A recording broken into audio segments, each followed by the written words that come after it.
Denver's ballot issues tend to get statewide attention because of how Denver's decisions can make an impact across our state. And Denver voters have significant issues to decide this year. Politics guy Marshall Zellinger simplifies the big stuff.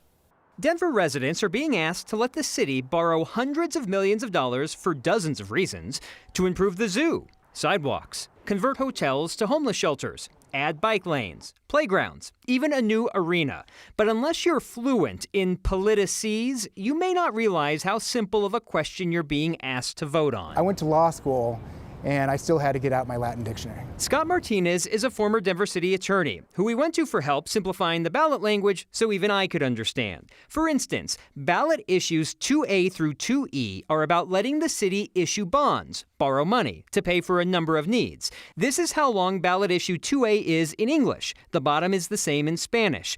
But what's it mean? If I were explaining this to my kids who are going to be voters in just a couple of years, I would tell them what the city is asking is, can the city borrow $104 million to pay for necessary city improvements without raising your taxes? And there's going to be some interest on top of that.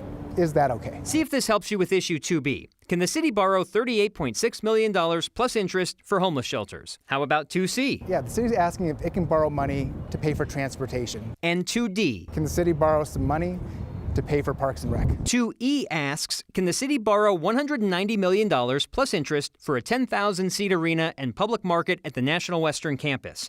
All these words for that. In Denver, ballot questions are written by bond lawyers who use Latin and legalese to cover every single base and every single potential lawsuit that's out there.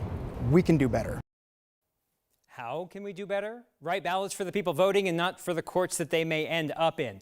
The Latin part that Martinez talked about can be found toward the end of 2A and 2B. You're going to see something about ad valorem. Don't worry about it. The bottom line is your property taxes are not going to go up. No raising of the taxes through 2A and 2E. The question is whether you think the city should be able to borrow that money, which it will have to pay back with interest over time. Something that we figured out to do in a sentence.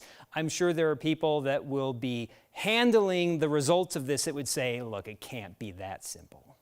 So speaking of simple, I know, Marshall, a lot of folks like to rely on what you do, which is where you kind of break down each issue one by one in very simple language and kind of say, here's the argument for, here's the argument against.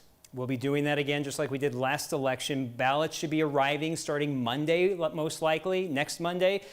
So we'll be able to start going through the process. There's 3 statewide ballot issues that everyone will have to vote on. We'll go through those. Denver has 13. There are some other cities that we may touch on too, but we're going to do it together again. Oh, that'll be fun. All right. Thank you, Marshall.